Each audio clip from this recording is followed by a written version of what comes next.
주님의 사랑과 평화가 여러분과 함께 하시기를 기원합니다. 사순절기를 지나면서 사순절의 이야기를 통해서 우리는 역설적인 이야기들을 많이 들을 수 있습니다.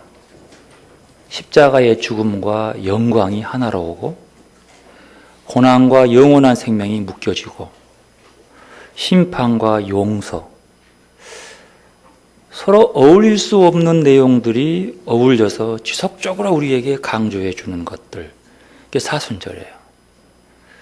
어떻게 십자가의 죽음하고 영광하고 이렇게 같이 올 수 있을까?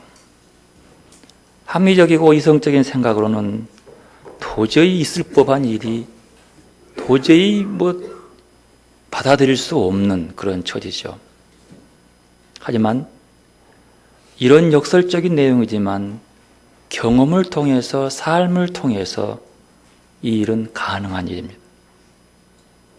바로 예수님의 삶이 이런 역설적인 예의 삶을 그대로 보여주기 때문입니다. 죽음과 영광이 함께 있었고 심판과 용서와 고난과 영원한 생명이 엮어지는 삶, 이것이 예수님의 삶에서 보여주죠. 그러면서 그리스도인들에게 그 삶을 따라오라라고 말씀하고 있습니다. 오늘 예레미야 31장 31절에 보면 하나님은 이스라엘 집과 유다 집에 새 언약을 맺겠다고 얘기합니다. 여러분, 구약 성경에서 새 언약이라고 하는 말은 여기에 처음 나옵니다. 아니, 여기 한 군데밖에, 새 언약의 의미를 말하는 거 여기 한 군데밖에 없는 거예요. 그런데 이 새 언약을 맺었다고 하는 말은 뭐냐 그러면 하나님의 구원의 방법을 새로운 차원에서 시작하겠다는 뜻이에요. 자, 그러면 새 언약이라는 말 속에 뭐가 들어있을까요? 새 언약 말고 새롭지 아니한 옛날 언약이 있다는 뜻이 그 속에 다 포함되어 있죠. 옛날 언약은 뭐예요? 옛 언약은 시내산에서 모세가 받은 율법을 언약이라고 합니다. 언약은 쌍방 간의 계약을 의미하죠. 서로 그 약속을 지켜야 한다는 거예요. 그러면 기존에 언약이 있었는데 이 언약에서 새 언약을 만든다고 하는 것은 옛 언약은 어떻게 해야 돼요? 옛 언약은 파기시켜야 되는 거예요. 없애야 되는 거죠. 왜 옛날 언약은 파기시킬까요? 왜 그럴까요? 그 언약이 서로 간에 도움이 안 되기 때문이에요. 왜 헌법을 개정할까요? 개정한 이유는 지금의 헌법이 최고 좋은 걸 생각했는데 시간이 갈수록 계속 사람들을 힘들게 하고 어렵게 하고 만드는 거죠. 오히려 법이 더 죄를 짓게 만들어버리는 거예요. 이게 마찬가지예요. 하나님과의 새 언약이 필요한 이유는 옛 언약 가지고는 안 된다는 거예요. 그것 가지고는 도저히 감당할 수 없다는 거죠. 그래서 하나님께서 옛 언약을 파기하고 새 언약을 같이 맺겠다고 하는 이유가 32절에 있습니다. 함께 읽겠습니다. 이 언약은 내가 그들의 조상들의 손을 잡고 애굽 땅에서 인도하여 내던 날에 맺은 것과 같지 아니할 것은 내가 그날이 남편이 되어도 그들이 내 언약을 깨뜨렸습니다. 여호와의 말씀이니라. 둘이 남편과 아내처럼 딱 묶어놨는데 이 언약을 깨버렸다는 거예요. 그러니까 그 언약은 필요 없는 거예요. 깨버린 언약이 뭐 필요 있겠어요? 언약이 존속하기 위해서는 그 언약이 서로 잘 지켜져야 되고 그 언약의 조문대로 잘 이행되어야 되는데 이루어지지 않았다고 하는 거죠. 모세가 율법 받고 난 이후로부터 그들의 삶은 계속 그 언약대로 살지 못했음을, 그리고 그 언약을 지키지 않는 것 때문에 오는 심판과 저주가 그들에게 심각한 피해를 오게 했습니다. 예레미야는 그 언약의 파기를 남편이 되었어도, 내가 그 남편이 되었어도 그들이 내 언약을 깨뜨렸다면, 언약을 깨버린 거예요. 그 결과 그들은 바벨론의 포로가 되고 노예가 되고 나라가 완전히 풍지박산나는 결과를 얻게 되었다는 거죠. 그런데 그렇게 언약을 파괴하고 심판과 저주를 받는 그들에게 하나님은 예레미야를 통해서 새로운 희망을 선포합니다. 새로운 언약은 이것이에요. 33절 함께 읽읍시다. 그러나 그날 후에 내가 이스라엘 집과 맺은 언약은 이러하니 곧 내가 나의 법을 그들의 속에 두며 그들의 마음에 기록하여 나는 그들의 하나님이 되고 그들은 내 백성이 될 것이라 여호와의 말이니라. 옛 언약과 비교해서 새 언약과의 차이는 뭐예요? 옛 언약은 어디다 기록했어요? 돌판이죠. 두 돌판에 기록했는데 십계명 내려왔잖아요. 돌판에 기록하고 그 다음에 이제 오다가 양피지, 양껍질에 기록 이렇게 하면서 내려왔어요.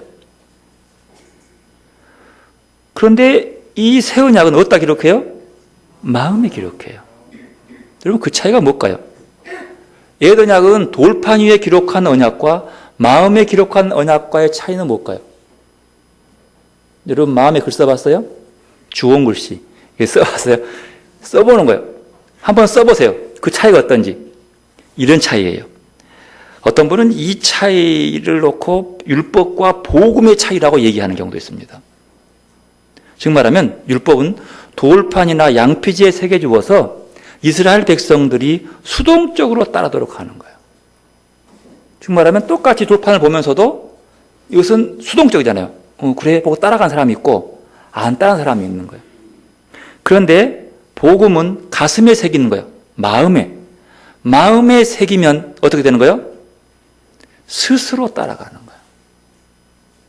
마음에 있는 것은 나오기 쉽거든요. 돌판은 언제나 보면 나를 점검해요. 수동적이에요. 스스로 따라가요. 능동적이에요. 어떤 분은 이것을 법과 양심이라고 하는 두 가지 차원으로 해석하기도 합니다. 지금까지 하나님은 이스라엘을 법으로 만나왔습니다. 지나온 역사를 통해서 하나님이 확인한 것은 사람은 결코 법으로 정의로워질 수 없다라고 하죠. 이스라엘은 나름대로 율법대로 살려고 예를 썼습니다. 그러나 그러면 그럴수록 율법의 법에 대한 한계가 분명한 거죠. 지금도 그렇죠? 아무리 법망을 피해도 그 속에 냄새가 난다는 소리예요. 법은 한계가 있어요. 더 법은 사람들을 악하게 하고 교묘하게 하고 더 깊은 사기꾼으로 만들어가요. 가장 원시적인 것이 법이에요. 법. 그래서 하나님은 돌이나 양피지에서 그들의 마음속에서 새긴 거죠. 차가운 법이 아니라 하나님의 사랑을 담는 복음을 주셔서 그 사람들이 전인격적으로 변화가 일어나게 한다는 거예요. 그 변화를 통해서 하나님은 그들의 하나님이 되고 그들은 하나님의 백성이 되게 하겠다는 거죠. 법으로 인격이 변화되지 않더라. 법으로 사람이 정의로워지지도 않고 바꾸지도 않더라. 뭐요? 그 사람의 마음에 스스로 그 길을 따라올 때 가능하다는 거죠. 그러면서 그렇게 될 경우 그 백성들의 삶이 어떠냐? 34절에 말해요. 읽어볼까요? 그들이 다시는 각기 이웃과 형제들을 가리켜 이르기를 너는 여호와를 알라 하지 아니하리니 이는 작은 자로부터 큰 자까지 다 나를 알기 때문이라. 내가 그들의 악행을 사하고 다시는 그 죄를 기억하지 아니하리라. 여호와의 말씀이니라. 이게 무슨 말이에요? 새 언약은 옛 언약과 결정적으로 다른 것이 있다면 새 언약은 마음에 새긴 것이기 때문에 이웃이나 형제나 작은 자들에게 가르치지 않는다는 거예요. 가르치지 않는 거예요. 왜요? 깨우칠 필요가 없어요. 그들이 다 하나님을 알고 있기 때문이에요. 따라가고 있기 때문이에요. 옛 언약은 사람들에게 학습되어져야 했어요. 그래서 종일 율법을 이끌어라, 율법을 외워라, 율법을 팔뚝에도 끼고 다니고 손목에도 끼고 다니고 이마에도 붙이고 다니고 집에 들어갈 때도 쳐다보고 나올 때도 들어보고 집 구석구석에 다 붙여놨어요. 그리고 늘 학습되는 것. 배워야 돼요. 그래서 필요한 것이 누가 필요하냐면 율법학자가 필요하고 그걸 가르치는 랍비가 필요하고 그런데 그렇게 가르치고 배워서 문자적으로 살아가려고 해도 갈수록 사람이 악해지는 거예요. 그런데 마음으로 써서 스스로 따라가다 보니까 법이 필요가 없는 거예요. 그냥 안 배워도 하나님을 알아가고 스스로 따라가게 돼요. 그래서 그들의 삶 속에서 새 언약이 마음에 새겼다라고 얘기하고 있는 겁니다.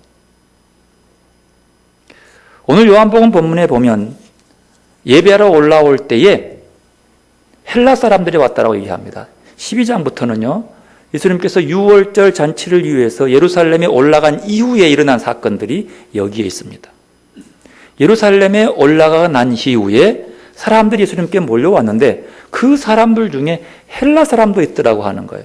여기서 헬라 사람이라는 말을 헬라어 말 성경으로 보면 헬레네스라고 해요.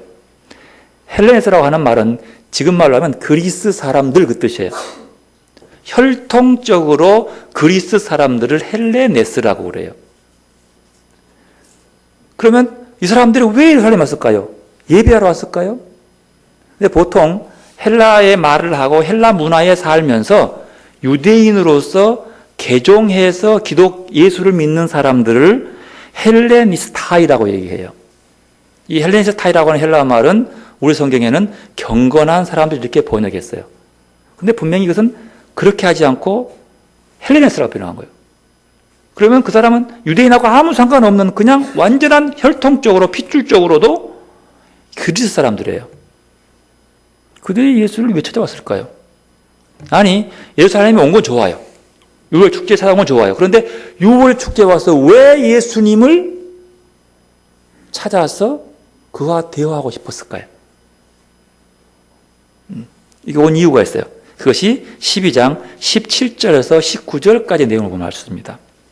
17절 보면은요, 나사로를 무덤에 불러내어 죽은 자 가운데 살리실 때에 함께 있던 무리가 증언한지라. 나사로가 죽었다 살아난 것들을 지켜본 사람들이 증언했어요. 막 얘기했어요. 그러니까 그것 18 그 말을 듣고 무리가 예수를 맞으면 이 표적 행하심을 들었습니다. 이 말을 듣고 사람들이 몰려온 거예요. 근데 그 말을 듣고 몰려오는 사람들 중에 누가 있냐라면 헬라 사람도 있는 거예요. 아니, 그 외에 다른 사람도 있는 거예요. 그 사실을 몰려왔는데 그 사실을 사람들이 몰려온 걸 보고 아주 기분 나빠한 사람들이 있어요. 즉 말하면 표가 예수님께로 몰려드는 것들을 좋아하지 않은 사람이 있어요.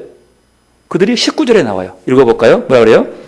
바리새인들이 서로 말하되 볼지어다 너희 하는 일이 쓸데없다. 보라 온 세상이 그를 따르는도다. 여기서 너희라고 하는 것은 바리새인 자기들이요. 우리가 지금까지 애쓰고 노력한 것이 필요 없다 그 말이에요. 예수를 못 만나게 하고 예수 만나서 빠지지 않게 만들었던 일들이 다 필요 없다. 온 세상 사람들이 다 몰려온다. 그 말은 유대인뿐만 아니라 이방 사람도 다 오네 그 말이에요. 별의별 사람들이 다 오네. 그 별별 사람들이 다 모여드는 그 사람 중에 누가 있어요? 헬라 사람들이 있는 거예요. 그러니까 바리새인의 말이 그대로 증명해 주는 것이 오늘 20절부터 나오는 얘기예요. 그들이 왔습니다. 근데 그들이 와가지고 누굴 찾아가요? 빌립을 찾아가요. 빌립 보고 예수를 만나게 해달라고. 왜 하필이면 빌립을 찾아갔을까요? 그것도 이유가 있겠죠. 그 이유는 다른 데 있잖아요. 이거 시순입니다. 예수님의 제자들의 이름 중에 다 히브리식 이름인데 유일하게 2명만 헬라식 이름입니다. 빌립과 안드레예요. 빌립은 영어로 필립스라 그러죠. 필립공, 빌립. 근데 그 필레오라는 얘기예요. 그래서 필립이라고 하는 말은 헬라식 이름, 그리스식 말의 이름이에요. 그를 따라간 거예요. 어쩌면 그 이름이 그리스 이름이기 때문에 혹시 그가 헬라 말을 잘 할 수도 있을 수 있어요. 그래서 그를 가는 거예요. 안드레는 영어 앤드류 그러잖아요. 근데 그 안드레아스라고 하는데 그 사람 같은 경우도 역시 헬라식 이름이에요. 그래서 그 둘 등장해요. 후에 복음을 전하는 사도들이 나갔을 때에 빌립과 안드레스는 아마도 헬라 말을 하는 사람들에게 복음을 전했다고 볼 수 있어요. 그것을 암시해 주는 것이 오늘 본문이라 이렇게 봅니다. 어쨌든 그들이 나와서 예수를 만나고 싶어서 드디어 예수님에게도 전달되었습니다. 그러면 왜 헬라 사람들이 예수를 만나러 왔을까요? 아까 말한 것처럼 나사로의 죽은 자가 사한 것을 보고 왔던 거죠. 그리스가 발달된 학문이 뭐예요? 아테네에 있는 학문이 철학, 고대로부터 그 철학, 바울도 아테네 가가지고 철학적인 변증을 하다가 예수 믿는 사람을 한 명도 못 만들었지만 철학자로서 그는 유명하게, 지금도 그 아레바고 신전 맨 마지막에 바울의 형상이 남아있는, 그러니까 철학자로서 유명한 사람으로 등장한 사람이 바울입니다. 철학적인 지식이에요. 철학은 합리적이에요. 즉 말하면 그들이 예수를 찾았다는 것은 예수님과 대화를 통해서, 합리적 대화를 통해서 예수를 이해하고 예수의 그 부활 사건들을 알아보려고 왔다라고 볼 수 있는 거죠. 합리적 사고방식. 그런데 예수님은 그들에게 그들을 만나 주었다는 얘기도 없이 아주 희한한 얘기를 하고 맙니다. 23절부터 25절까지 함께 읽어보겠습니다. 예수께서 대답하여 이르시되 인자가 영광을 얻을 때가 내가 진실로 진실로 너희에게 이르노니 한 알의 밀이 땅에 떨어져 죽지 아니하면 한 알 그대로 있고 죽으면 많은 열매를 맺느니라. 자기의 생명을 사랑하는 자는 잃어버릴 것이요 이 세상에서 자기의 생명을 미워하는 자는 영생하도록 보존하리라. 사람이 나를 섬기려면 나를, 아까 봅시다. 15절까지 한번 생각해 봐요. 예수를 만나고 싶어서 예수에 대해서 막 물으고 답하러 왔는데 갑자기 뭐 하나의 밀 얘기해 보는 거예요. 왜 그랬을까요? 왜 예수님께서 이 말씀을 하신 걸까요? 이 세 가지는 모두가 다 예수의 죽음을 얘기하고 있는 거죠. 죽었다가 살아난 사람의 얘기를 합리적이고 이성적으로 따지고 물어보러 온 사람들에게 갑자기 또 자기 죽음을 얘기하고 있다는 사실. 여러분, 여기서 우리가 배울 수 있는 게 하나 있어요. 즉 말하면 인간의 구원과 해방은 예수님의 자기 희생, 즉 고난과 죽음의 신비로서 이루어지는 것이지 인간의 합리적인 이성이나 지식을 통해서 이루어지는 것이 아니라고 하는 사실이에요. 그래서 할 필요가, 인간의 구원의 모습, 인간의 참 자유의 모습은 예수님의 자기 희생과 자기 죽음을 통해서 얻어지는 것이지 이성적인 논리와 지식으로 감당할 수 있는 것이 아니기 때문에 더 이상 그에서 논쟁하지 않는 거예요. 여러분, 우리 가르치죠. 이단과 논쟁하지 말아라. 이단과 말싸움 하지 말아라. 옳고 그르니 하지 말라. 이유가 없는 거예요. 예수님은 대꾸하지 않아요. 역시 얘기했죠. 바울은 아테네에서 복음을 전했지만 전달되지 않아요.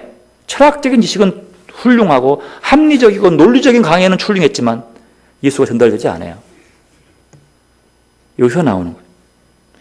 좀 더 깊이 돌아볼 필요가 있어요. 왜 인간이 그러는지요. 예수를 아는 것도 중요하지만요, 예수를 아는 것만으로 구원하는 것이 아닙니다. 그 아는 만큼 살아내야 구원이 있는 거예요.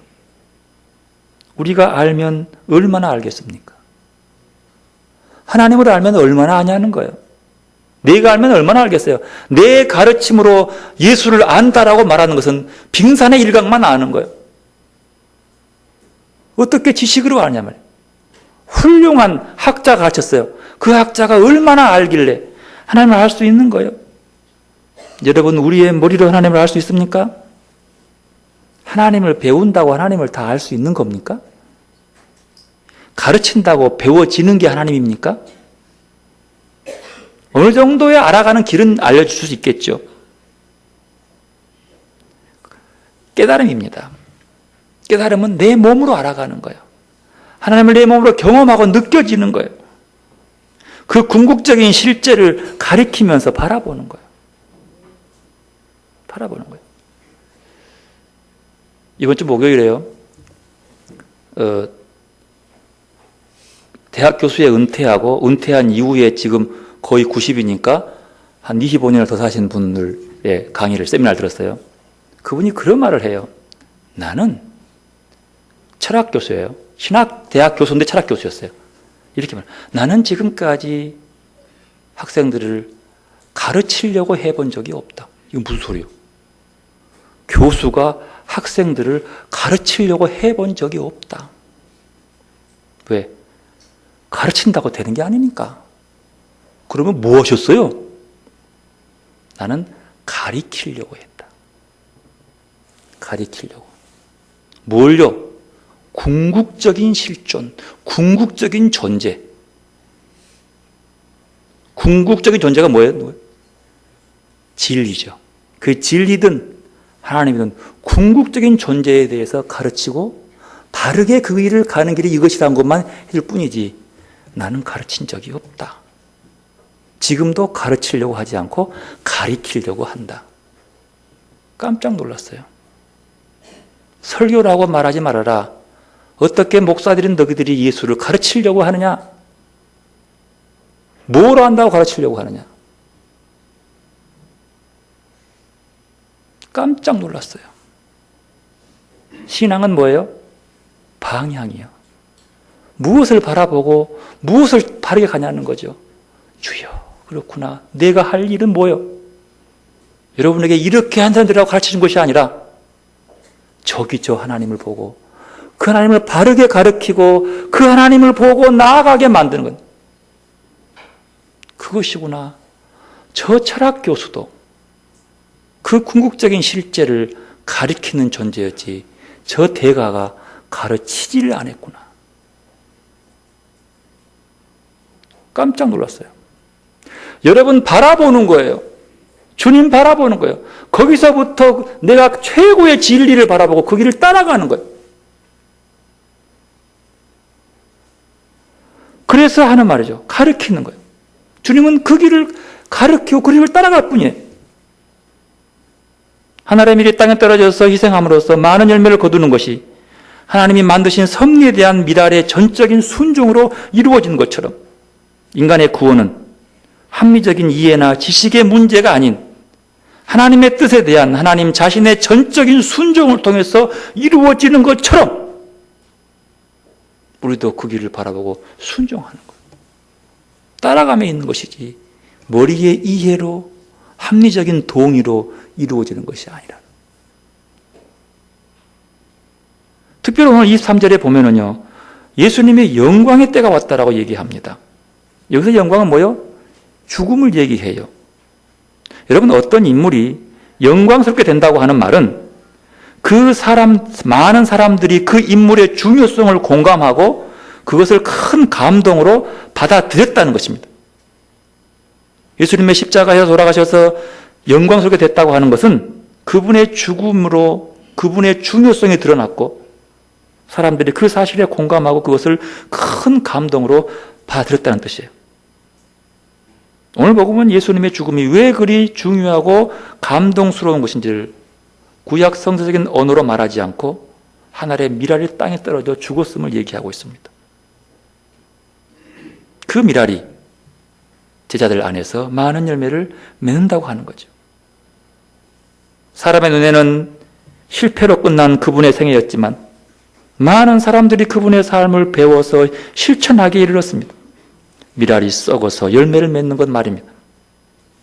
이렇게 예수님은 미랄의 비유를 통해서 죽음으로 풍성해지는 생명에 대해서 말씀하신 후에 자기 욕심을 버리지 못한 이들의 추레한 삶에 대해서도 말씀합니다. 그게 25절 말씀이에요. 읽어볼까요? 자기의 생명을 사랑하는 자는 잃어버릴 것이요 이 세상에서 자기의 생명을 미워하는 자는 영생하도록 보존하리라. 여기서 생명이란 말은요, 자기의 목숨을 얘기하는 거죠. 여러분, 세상에 자기 목숨을 사랑하지 않은 사람이 누가 있습니까? 여러분, 솔직히 말하세요. 여러분이 제일 사랑하는 사람이 누구요? 솔직히 얘기해봐. 누구요? 자식이요? 뭔 자식? 자식을 사랑해요? 나요, 나. 나를 제일 사랑해, 내가. 아닌 것처럼 하지 마십시오. 누가 말해도 지 목숨 지가 제일 사랑해요. 제일 사랑하는 건 지 목숨이요. 누가 목숨이 아깝지 않겠어요? 근데 예수님은 그 목숨을 사랑하면 잃는다고 얘기하고 있어요. 그러면 그 목숨이 뭘까요? 예수님이 말씀하신 목숨이 뭘까요? 우리가 집착하고 있는 모든 것, 내가 집착하고 있는 모든 것이 목숨이라고 하는 거다. 많은 사람들이 돈과 명예와 권력을 자기의 목숨처럼 소중히 여깁니다. 지 것인 줄 알고 칵 잡고 있는데 아니 이게 잡고 있는데 술술 빠져나가 버려. 그럼 어떻게 해요? 살 맛이 안 나. 그 쥐고 있는 명예와 권력이 막 다 빠져나가. 돈도 그냥 몰래 숨겨놨는데 다 까발려 드러나버려. 살 맛이 없어. 꽁꽁 숨겨놔 다 찾아가버려. 텅 빈 우렁이 속에 있잖아요. 속 없는 우렁이 껍질처럼 텅텅 비어볼 때 그 허전함. 성공에 대한 갈망, 사랑받고 싶고 인정받고 싶고 칭찬받고 싶은 그 갈망. 어쩌면 이 갈망이 우리의 삶을 힘차고 즐겁게 할 수도 있지만 그것이 진정한 삶의 자리로부터 멀어지게 만들 수도 있다는 것. 자기 영광과 만족을 구하는 마음에 대해 죽지 않으면 참 삶을 시작할 수 없다는 거예요. 이번에 그 철학교수로부터 얘기를 들은 거예요. 제가 어렵다 하지만 여러분 우리가 성경에서 말하는 교만이라고 하는 얘기는요. 헬라 말로 휘브리스라고 얘기해요. 이 휘브리스라고 하는 말은 교만이라는 말로 번역하기 어려운 얘기예요. 휘브리스를 이렇게 얘기하는데 성경적인 교만함은 휘브리스입니다. 휘브리스는 교만이나 영어로 프라이드 같은 말로 번역할 수 없는 얘기입니다. 그래서 이것을 그대로 번역하면 이렇게요. 휘브리스라는 말은요. 끊임없이 위를 향해 자기를 올리려고 하는 것. 이걸 휘브리스라고 그래요. 즉 자기 상승을 위해서 달려가는 것을 얘기합니다. 그 자기 상승을 위한 활동들을 휘브리스라고 얘기합니다. 그래서 그 자기를 신의 경지에 올리는 것, 하나님이 가장 싫어하는 것이 그 휘브리스예요. 창세기 아담이 그랬고요. 바벨탑을 쌓은 사람들이 그랬습니다. 휘브리스예요. 바벨탑은 내가 쌓아서 우리 이름을 내고 높이 높이 올라가서 하늘에 우리 이름을 알리자 이렇게 얘기하는 거예요. 그게 휘브리스, 교만함이에요. 그러면 휘브리스의 반대말이 뭘까요? 자기를 자꾸 올리고 올라가려고 하는 것들을 추구하는 삶에서 그 반대가 뭘까요? 아가페. 많이 들어봤죠? 아가페는 뭐예요? 무슨 사랑이에요? 헬라 말에 뭐 사랑 종류가 있는데 최고의 단계인 하나님의 사랑, 신적 사랑을 얘기하는 것이죠. 그러나 아가페를 신적 사랑, 하나님 사랑 이렇게 번역하면 문제가 있어요. 왜냐하면 그 사랑은 우리는 하지 않아도 되니까. 왜? 못하는 거잖아요. 그러면 그런 사랑이 어디 있어요? 아가페라고 하는 말은요. 위에서 내려오는 사랑이라는 뜻이에요. 내려오는 사랑, 내려가는 사랑. 예수님께서 저 높고 높은 보좌 위에서 낮고 천한 이곳까지 내려오신 것이 뭐예요? 아가페야. 사랑이야. 예수님의 아가페 사랑의 극치가 뭐예요? 극치가 뭐예요? 십자가예요. 십자가의 죽음이 가장 큰 것이에요. 그러나 십자가는 인간이 가장 낮고 천하고 가장 험악한 것이 십자가예요. 누구도 가고 싶지 않은 것. 가장 낮은 자리. 그게 사랑이에요. 아가페 사랑은 내려가는 거예요. 끊임없이 내려가는 거예요. 자기를 포기하는 인생이 아니라 자기의 자의식을 넘어가는 거예요. 여러분 자의식이 없이 하나님을 알 수 없습니다. 나갈 수 없어요. 그러나 그 자의식이 이만큼 있어요. 하지만 그 자의식보다도 자기를 더 낮춰지는 것. 나는 저 높은 곳에 있어야 되지만 하나님도 저 하늘에 있어야 되지만 저기 내려와서 저 낮은 곳으로 궁궐로 오지 않고 마국간으로 오는 사람. 그게 뭐야? 아가페예요. 내려가는 거예요. 내려놓음, 낮아지심. 이것이 바로 내가 죽고 예수로 사는 내려가는 거예요. 내가 죽어야 한다는 것은 자의식을 넘어서 예수를 닮아간다는 거예요. 예수를 닮은다는 뜻의 궁극적인 내려간다는 거예요. 올라가려고 아둥바둥 빈 껍데기 그 자리를 잡고 막 바둥거리면서 뭐 얼마나 없고요. 전직 대통령, 전 대통령은 무슨 뭐 껍데기밖에 없는 곳이 그거 뭐 어쩌자는 거예요. 그냥 평민이야. 왜 그것에 아둥바둥 하는지. 뭐예요? 교만하기 때문에 그러는 거예요. 사랑은 그 자리에서 내려놓고 비워지는 거예요. 오늘 요한복음 12장 26절에 예수님께서 말씀합니다. 제가 공동문 읽어드릴게요. 누구든지 나를 섬기려면 나를 따라오너라. 나 있는 곳에는 나를 섬기는 사람도 같이 있게 될 것이다. 누구든지 나를 섬기면 내 아버지께서 그를 높이실 것이다. 예수를 따른다는 게 뭐예요? 여기는 하늘의 밀처럼 낮아지는 거예요. 십자가로 향해 낮아지는 거예요. 내려가는 거예요. 아가페 사랑으로. 그러면 누가 높여요? 하나님이 높일 거라는 거예요. 예수를 섬기는 사람들은 그리스도의 신앙인입니다. 그들은 예수의 뒤를 이어서 그분의 삶을 실천하는 사람들입니다. 따라서 예수님이 그들 안에 살아 계시기에 이제부터 예수를 만나는 것은 그분을 따르는 신앙인들의 삶을 만나는 것과 같다는 거예요. 그 삶의 특징이 뭐예요? 자기 목숨을 아끼지 아니하고 예수님이 한 대로 살아가는 거예요. 십자가는 실패와 죽음의 비극이었습니다. 그러나 모든 그리스도인들이 그렇게 실패하고 죽어야 한다는 뜻은 아닙니다. 예수님은 당신의 목숨을 아끼지도 않으셨고 하나님의 자비와 사랑을 실천하다가 십자가에 죽었습니다. 예수님의 최후의 실패는요, 유대 사회에 실세했던 그 종교 지도자들이 가르치던 것과 다른 하나님을 믿었고 그 하나님의 일을 공공연하게 실천했기 때문에 십자가에 죽은 거예요. 율법학자들, 제사장들은 율법의 문자에 매여 살았습니다.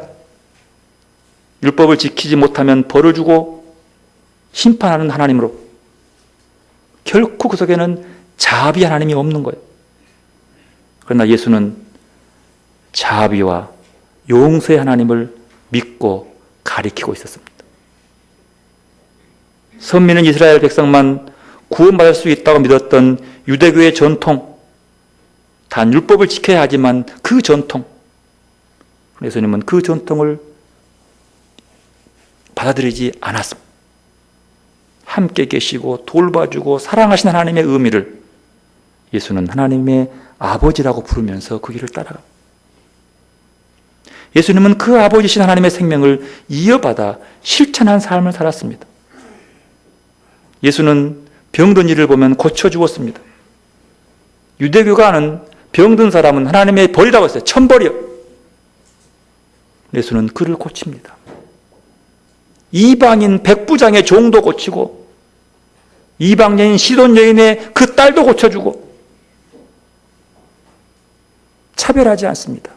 유대인들은 이방인과 상종하지 않고 밥도 먹지 않습니다. 예수님은 예수 안 믿는 다른 종교인이라고 병 고쳐주지 않는 것이 아니라 그들의 병을 고쳐주었습니다. 우리 민족이 아닌 저 천하 민족이라도 그 병을 고쳐주었어요. 착각하지 마십시오. 예수님은 믿는 사람만 병 고쳐주는 것이 아닙니다. 성경은 예수를 전혀 모르는 사람도 그냥 고쳐줍니다. 왜요? 그들도 하나님이 아끼시는 사랑하는, 하나님이 사랑하는 자녀들이기 때문입니다. 그게 사랑입니다. 여러분, 사람들은요, 언제나 자기가 서로 가지고 있는 자기만의 선택이 가지고 있습니다. 나만 사랑하든지. 그 사람 많죠?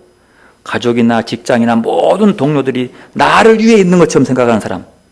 그건 자기 자유입니다. 가족만을 위해 사는 사람.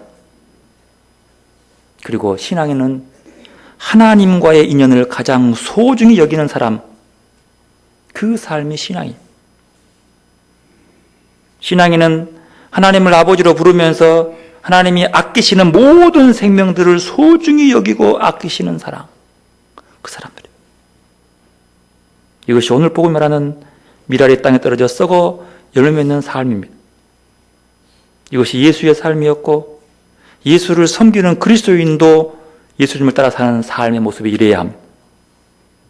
예수님은 혁명을 하지 않았습니다. 양극화를 부르짖으면서도 사람들 간의 대립과 반목과 갈등을 조장하지 않으셨습니다. 예수님은 제자들에게 아무것도 강요하지 않았습니다. 억지로 데려가지 않았습니다. 스스로. 배반을 해도 입 다물고 기다렸습니다. 니아르세라. 자유예요. 그리고 스스로 마음에 새겨서 따라오기를 기다렸습니다. 그분은 제자들을 종이라고 부르지 않고 친구라고, 벗이라고. 제자들이 떠나가서 각자 자유로이 열매를 맺기를 원하셨습니다. 예수님은 존경스러운 호칭으로 혹은 독선적이고 위압적인 복장으로 제자들 이외에 군림하려고 하지 않으셨습니다. 왜요? 제자들의 벗이었기 때문입니다. 예수 안에 하나님의 일을 보고 그걸 실천하며 살아서 예수님과 같은 열매를 맺겠다고 약속한 자들이 그리스도인들이고 신앙인들입니다. 신앙은 자기 한 사람 잘 되고 존경과 찬양받는 길이 신앙이 아닙니다. 신앙은 강자 앞에서 약하고 약자 앞에서 강하게 처세하여 비굴하게 입신출세하고 그것이 마치 하나님이 주신 특별한 은혜인 양 주장하는 속물근성이 아닙니다. 그것은 결코 예수를 따라 맺는 열매가 아닙니다. 그리스도교의 신앙은 예수를 따르는 실천으로 하나님 나라를 오게 합니다. 하나님을 소중히 생각하는 사람은 자기 주변의 생명들을 소중히 여깁니다. 허약한 생명들, 외로운 생명들, 고통받고 있는 생명들을 특별히 소중히 돌봅니다. 왜냐하면 하나님은 그들도 행복해야 할 것을 원하시기 때문입니다. 자기 자신을 위해서 열심히 기도하면서 버려진 이웃을 못 본 채 하는 것은 예수를 따라 열매 맺는 신앙이 아닙니다. 주변의 생명들이 우리와의 인연으로 기뻐하고 행복해야 하는 것. 그것이 예수님이 하시는 일이었습니다. 26절 사람이 나를 섬기려면 나를 따르라. 나 있는 곳에 나를 섬기는 자도 거기 있으리니 사람이 나를 섬기면 내 아버지께서 그를 귀히 여기시리라. 유진 피터슨 목사님은 이 대목을 이렇게 말합니다. 앞뒤를 재지 않는 사랑으로 그 목숨을 버리는 사람은 참되고 영원한 생명을 얻게 될 것이다. 바로 이것이 예수님이 말씀하시는 영광입니다. 영광에 이르는 길은 십자가의 길입니다. 하늘의 미랄로 땅에 묻혀지는 길은 몸소 보여주는 삶이 주님의 삶이었어요. 여러분, 그렇게 하늘의 밀이 땅에 떨어져 가지고 싹이 나고 열매 맺으려면 그 씨앗은 뭘 해야 돼요? 뭘 해야 돼요? 여러분이 하늘의 미랄이 돼가지고 열매 맺으려면 뭘 해야 돼요? 썩어야 돼요? 내 마음대로 썩어져요? 다시 물어볼게요. 땅 속에 미랄을 심었어. 요 미랄이 뭘 해야 싹이 나고 열매를 맺을까? 가만히 있으면 돼요. 누구 마음대로 하는 거예요? 흙 마음대로 하는 거야. 흙이 알아서 그것을 썩게 만들고 싹이 나게 만들고 키워주는 것이지 지가 뭘 하겠어요? 가만히 있어야지. 지가 맺고 싶으면 어떡해요? 안 되지, 안 열리지. 안 되는 거지. 가만히 있으면 돼. 뭐만 하면 돼요? 흙 속에 묻히면 되는 거야. 어떤 분은 그 흙을, 그 흙 속을 하나님의 마음이라고 보는 거예요. 하나님의 품속이라고 보는 거예요. 그러면서 이렇게 말합니다. 하나님의 마음에 파묻혀야만이 새 사람이 될 수 있다고. 하나님의 마음에 붙여야만. 그러면 내가 새 사람이 되기 위해서는 뭘 해야 돼? 발버둥 쳐야 할 일이 뭐예요? 뭐 하는 거예요? 하나님 품속에 들어가는 거야. 그 품속에 꽉 안기면 돼. 안겨서 뭐예요? 그냥 있으면 돼. 그럼 어떻게 해요? 하나님이 알아서 생명의 기운을 불어넣어 주시고 내 속에 있는 하나님의 형상을 깨어나게 만들고 그리고 그 깨어나서 그들이 다른 사람들을 있는 그대로 받아들이게 하고 그리고 하나님께 사랑하는 사람들을 사랑하게 만드는 거죠. 이렇게 예수를 섬기는 사람은 예수를 따르는 사람들입니다. 믿음 따로 따름 따름이 아니에요. 예수의 길은 철저히 낮아지고 그 낮아짐의 길의 끝은 십자가입니다. 십자가의 죽음이에요. 나에 대해 죽을 때에 영원한 영생의 길이 열린다는 것, 이것이 신앙의 신비예요. 자아의 벽을 깬 사람이라야 다른 사람의 세계를 품을 수 있습니다.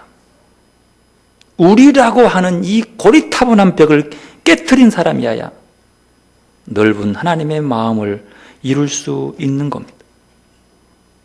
오늘 우리의 소망이 무엇입니까?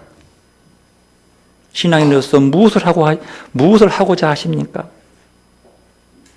별을 보고 찾아온 동방 박사들이 마침내 유대 작은 고리를 아기 예수의 탄생을 경배하듯이, 그렇게 예수를 만나듯이 그 주님의 품 안에서 나를 찾기 위해 순례를 떠나는 소망이 우리의 소망이기를 바랍니다. 예레미야는 600여 년이라고 하는 시간적 거리를 마다하지 않고 먼 미래에 탄생할 아기 예수의 희망을 두고 그 마음에 새 언약을 심었습니다. 품고 나가왔어요. 우리는 이 언약이 하늘의 미랄이신 예수 그리스도를 통해 감격스럽게 이루어지는 것을 보았습니다. 그리고 하나님의 이 언약은 더 오랜 시대를 거슬러 오늘 우리 안에서도 여전히 이루어지고 있습니다. 우리 역시 희망으로 사는 것입니다. 예수는 연약한 우리 곁에 조용히 다가오시는 하나님의 새 약속이기에 우리는 두려움 없이 예수님에게 우리 지친 영혼을 기댈 수 있습니다. 우리 마음에 새 언약으로 오셔서 하늘의 미랄로 기꺼이 희생해 주신 예수님에게 우리 마음 전체를 기대고 우리 인생 전체를 맡길 수 있기를 바랍니다. 끊임없이 그 품 안에서 새로운 희망과 새로운 힘과 새로운 하나님의 형상을 닮아서 열매 맺는 거룩한 주의 백성이기를 소망합니다. 기도로 나가십시다.